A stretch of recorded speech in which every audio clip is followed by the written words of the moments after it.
اس رات کے بارے میں حدیث پاک میں آتا ہے کہ اللہ فرشتوں کو سارے کام سونپتا ہے، یہ مدبرات امر کی رات ہے، یعنی اللہ تعالیٰ فرشتوں کو کام سونپتا ہے، ڈیوٹیاں سونپتا ہے، سال بھر میں اتنا پانی برسانا ہے، اتنا اناج اگانا ہے، حتیٰ کہ یہاں تک کہا جاتا ہے کہ سال بھر کتنے بچے پیدا ہوں گے، کتنوں کی شادیاں ہوگی، حتیٰ کہ کتنے لوگ مریں گے، سب کتنے لوگ ایسے ہوں گے جن کا کفن مارکیٹ میں آ چکا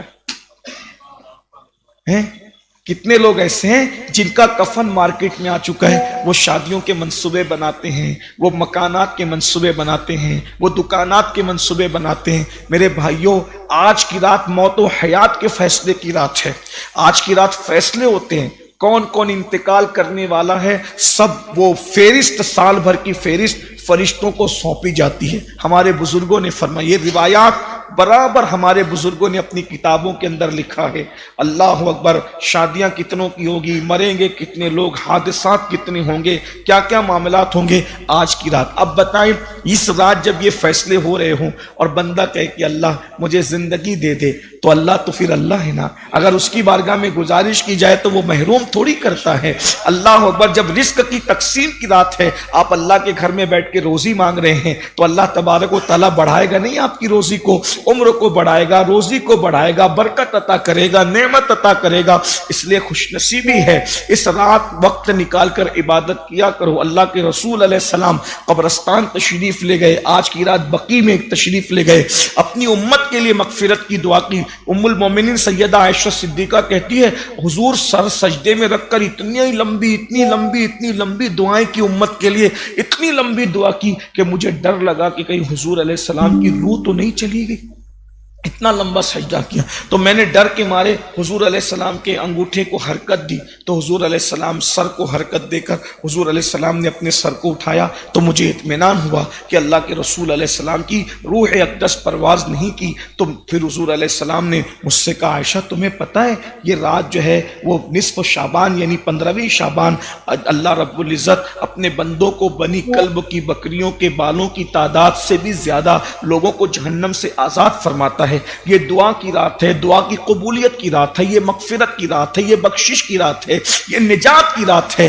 اللہ اکبر، اس لیے ہمیں ایک دن مرنا ہے، موت کی تیاری کیجئے۔ کب تک غفلت کے ساتھ دنیا میں رہیں گے، گناہ کرتے رہیں گے، جرائم کرتے رہیں گے، پاپ کرتے رہیں گے؟ تو حدیثیں سنیے اور بات پوری کرتا اور ہم دعا کی طرف چلتے ہیں۔ اللہ کے رسول صلی اللہ علیہ وآلہ وسلم نے ارشاد فرمایا کہ جہنم کے اندر ایک وادی ہے، جہنم کے اندر ایک وادی ہے، اور اس وادی کو وادی حبہب کہتے ہیں۔ وہ وادی اتنی خطرناک ہے کہ اس جہنم کی وادی سے جہنم بھی پناہ مانگتا، یعنی وہ جہنم کی ایسی وادی ہے کہ اس سے جہنم بھی پناہ مانگتا ہے۔ اور دوسری حدیث میں آیا ہے کہ جب جہنم کی آگ ٹھنڈی پڑنے لگتی ہے تو وادی حبہب کو کھول دیا جاتا ہے، تو جب وادی حبہب کو کھولا جاتا ہے تو پورا جہنم پھر سے بھڑکنے لگتا ہے۔ وادی حبہب اتنی خطرناک وادی ہے کہ روایتوں میں آتا ہے کہ اس میں پہاڑ بھی ڈال دیے جائیں تو پہاڑ بھی پگھل جائیں، وادی حبہب اس میں پہاڑ بھی پگھل جائیں۔ اور اس کا اتنا خطرناک معاملہ ہے کہ اس میں جو بچھو ہے، بچھو وہ بختی اونٹ کی طرح موٹے موٹے ہیں۔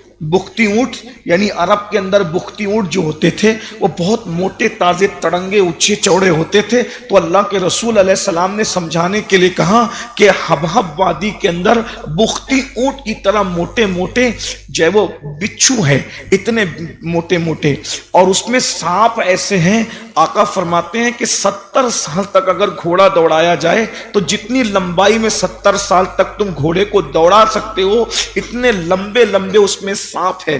اور اس کے اندر ہی ایک سانپ ہے جس کا نام وہ گنجا سانپ ہے، اس کا نام ہے شجاع الاقرع۔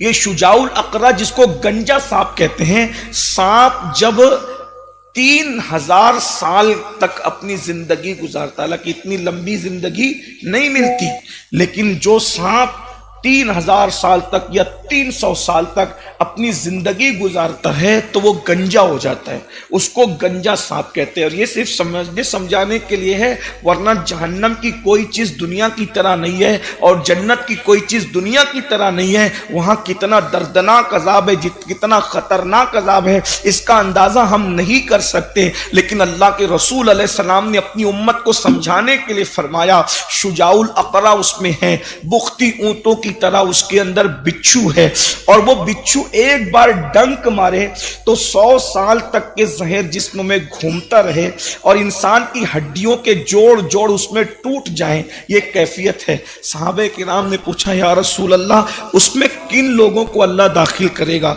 जो हबहब नाम की वादी है जिससे जहन्नम भी पनाह मांगता है, उसमें अल्लाह किन लोगों को दाखिल करेगा? तो अल्लाह के रसूल अलैहिस्सलाम ने फरमाया, नंबर 1, जो नमाज नहीं पढ़ते उनका ठिकाना है। ये मैं बहुत दिल की गहराइयों से, दर्द दिल के साथ अपने जवानों से कह रहा हूं, अपने नबी की बात पर भरोसा है कि नहीं? अपने रसूल की बात पर यकीन है कि नहीं? हमारे नबी वो सच्चे नबी हैं कि जिनकी सच्चाई की गवाही उनके दुश्मन भी देते थे। उनके दुश्मन भी कहते थे, बचपने से लेकर आज तक हमने इनको देखा मगर कभी झूठ बोलते नहीं देखा। वो रसूल फरमाते हैं कि जहन्नम के अंदर जो हबहब नाम की वादी है, उसमें पहले नंबर पे जो जाएगा वो बेनमाजी है। आज शबे बरात में नमाज पढ़ने वाले मेरे भाइयों, 5 वक्ता भी शुरू करो, आज से इरादा करो कि मैं नमाज नहीं छोड़ूंगा। अगर नमाज छोड़ रहे हो, हुजूर की जबान से निकल गया कि जहन्नम में जाओगे। और कौन सी जहन्नम? छोटी मोटी नहीं, जहन्नम वो भी वो जहन्नम जिससे जहन्नम की आग पनाह मांगती है। जब जहन्नम सर्द पड़ता है तो हवा खोल करके जहन्नम को फिर से भड़काया जाता है, जिसमें पहाड़ पिघल जाएंगे, पहाड़। गौर कीजिए, यह भी रसूलुल्लाह का फरमान है, तुम्हारे मेरे सच्चे नबी का फरमान है कि जिसमें पहाड़ पिघल जाएंगे, उसमें मेरी हड्डी चमड़े का क्या हाल होगा, आपकी हड्डी चमड़े का क्या हाल होगा। सिर्फ 10 मिनट का टाइम लगता है एक वक्त की नमाज के लिए। अल्लाह के रसूल फरमाते, वादी हबहब में जहन्नम के अंदर जाने वाला पहले नंबर पे बेनमाजी। हुजूर ने कहा, कोई नहीं रोक सकता तुम्हारे मुंह से जो निकली वो बात हो के रही। इसलिए खुदा के लिए आज तौबा करो और 5 वक्त की नमाज के लिए सिर्फ 50 मिनट है, 10 मिनट लगते हैं एक वक्त की नमाज के लिए। दौड़ भाग करके किसी भी तरह मस्जिद पहुंच जाया करो, नमाज पढ़ो। और अब तो शबे बारात के बाद से एक माहौल बनता है रमजान शरीफ तक। अभी से अपने आप को मस्जिद का पाबंद करो, सहीउल अकीदा इमाम की इक्तिदा में नमाज पढ़ो।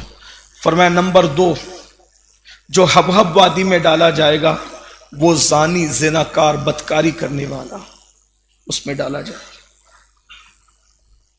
वो वादी हबहब में उसका ठिकाना होगा।